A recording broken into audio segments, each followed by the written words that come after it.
Hey guys, what is up? It's your pal Dave from notesandvolts.com. It's been a while, but I haven't just been sitting here. I've actually been working really hard on a project. I got contacted by a studio in LA and they needed a custom 4-channel Midi fader board. So the requirements were they needed 4 really nice full-size 100mm faders. They needed a display and a way to edit the MIDI CC channels of each fader on the device itself. And of course, it had to look really good. So let's take a look what I came up with. So I went with a stainless steel top, which you can see is very shiny, and it's actually picking up the LED lighting above my bench. But if I tilt it, you can kind of see that that's what it actually looks like. Here are the 4 100mm faders, very nice, very smooth. I went with a LED display and a 1-button interface, which actually works really well and is very simple to use. Now, another thing is they only needed the top plate. So they have a carpenter who builds custom furniture for their studio, and they wanted him to build the enclosure for this. So they only needed me to build the electronics and the top. So you can see it's just a plate and the circuit board is mounted underneath. Now, to make it easy for them to mount it in a custom enclosure, I went with a panel mount USB cable and I made them a custom mounting plate so they could just route out an opening and then screw it from the inside of the case. If we take a look at the back, you can see the circuit board. I'm using a Teensy LC as the brains, which I've done for many other projects. It's a really great processor. I really enjoy using it. I made a little pin header connector so I could connect the USB cable to the board. And for the push button, I used a panel mount heavy duty switch, which is also in kind of a chrome, so it looks really good and matches the rest of the project. All right, so let's take a look at how this works. To power it up, all we need to do is plug in a USB cable.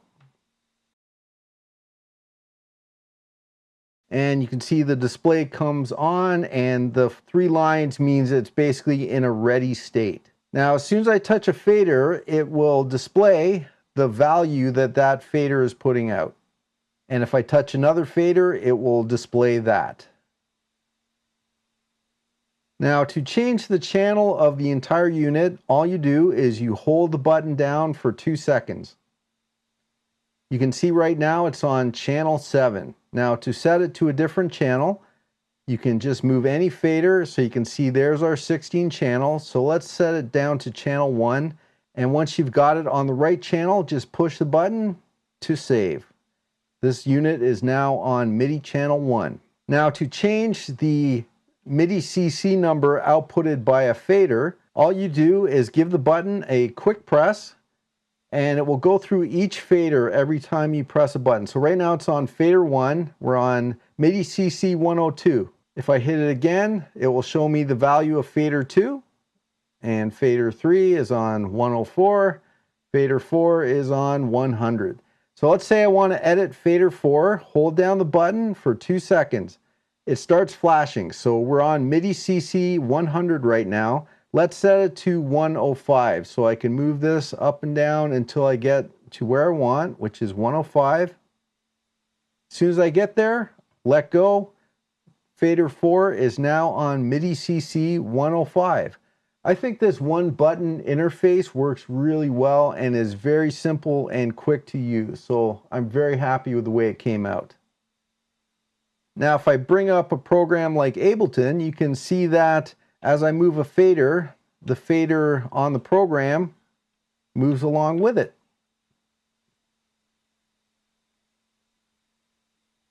And of course, I can move all the faders at once. Now, if I add some music, you can see I can bring each fader up.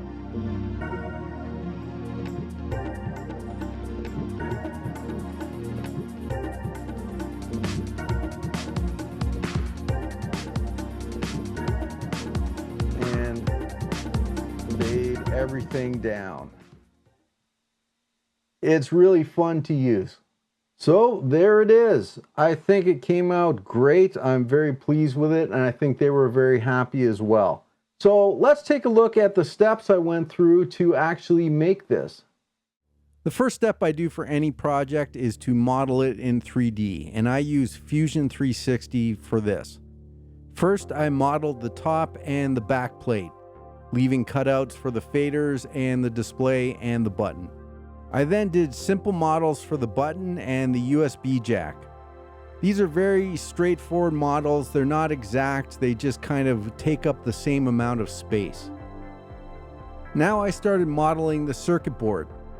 By having all the parts together, I could see the shape I needed so everything would fit. I did a simple model for the display, but the faders I actually got from the manufacturer's website, and you'd be surprised how many parts you can actually get accurate 3D models for. I then modeled some simple fader knobs just so I could see how the entire project would look assembled. I could send this to the client and get their approval. Once the client approved the 3D model, I could then recreate the board in KiCad.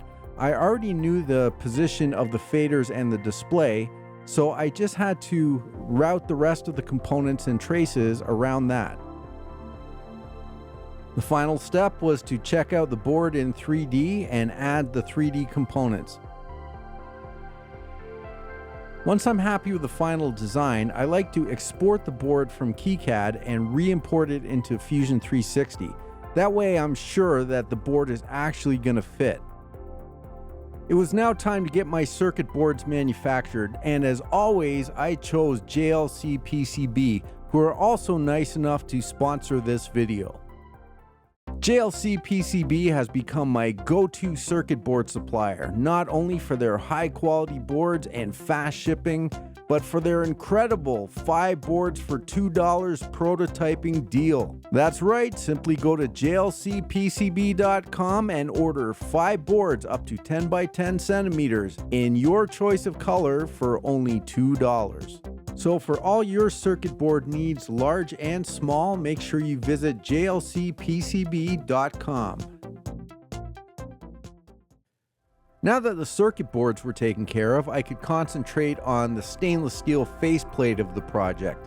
Now, I don't have any tools to cut something like this out myself, but fortunately, I met someone while streaming on Twitch who works at a fabrication shop and has all the tools necessary to cut this out no problem. So I sent him the CAD files, and in a few days, he sent me back some professionally cut faceplates that looked fantastic. After I cleaned the plates down with some alcohol, I was ready to install the button.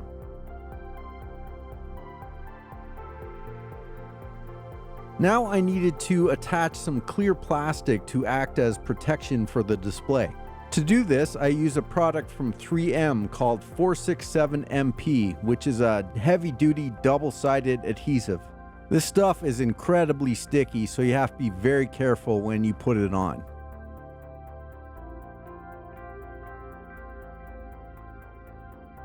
Now I was ready to attach the clear plastic panel.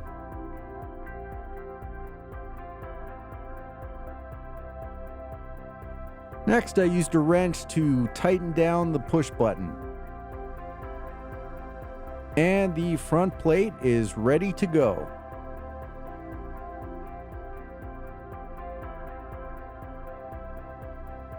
Now it was time to tackle the electronics. I started by opening up a brand new Teensy LC. To access the Teensy's USB signals, there's 2 pads on the bottom of the board. So I stripped a couple of wires and attached those to the pads. Now I was ready to start installing the parts on the circuit board. To attach the Teensy board, I used some breakaway headers. I then placed the whole Teensy assembly on the circuit board. Notice the D+ and D- pads on the board. These are to attach those 2 wires that we connected to the USB pads on the Teensy. Now I just needed to solder everything in place.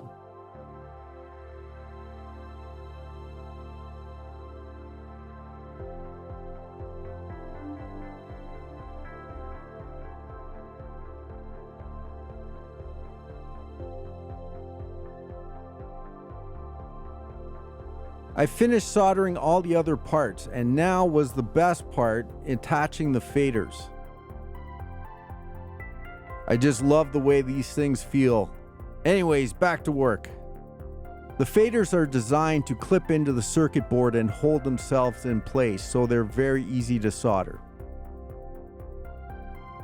This went very quickly. And here's a finished board except for the display, but we're going to get to that in a minute. Alright, stop playing with the faders. The next step is to attach the standoffs to the board so I can test fit it to the faceplate.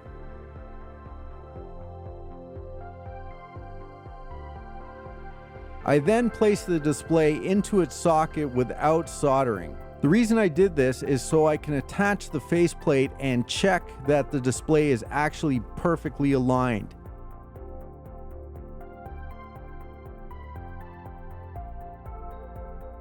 Once everything looked perfect, I could carefully flip the board over and solder the display.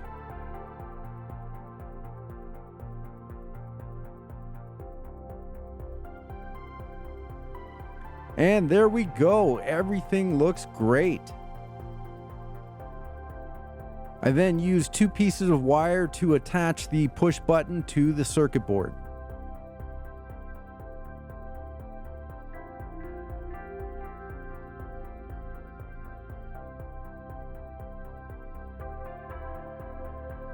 To top everything off, I just needed to install the knobs on the faders.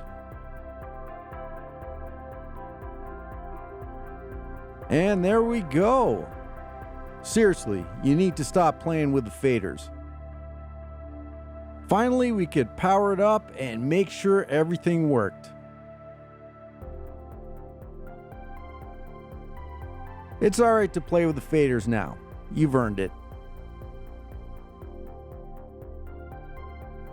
The client actually ordered 6 boards, so I had to repeat this process 6 more times, but after you've done it once, it's actually pretty easy. All that was left to do is box them up and ship them to California. Must not touch the faders. The client was nice enough to send me some pictures of the finished product after the carpenter had made the enclosures. They look amazing. I really hope they enjoy using these controllers, and who knows, one day I may be walking down the street and hear something mixed with my boards. Alright, so that's the MIDI fader board project. I hope you found this behind the scenes look interesting and maybe even a little inspiring. Once again, I'd like to sincerely thank my patrons on Patreon. Thank you for helping to make all this possible. I've got some new projects in the works, so I will see you guys very soon.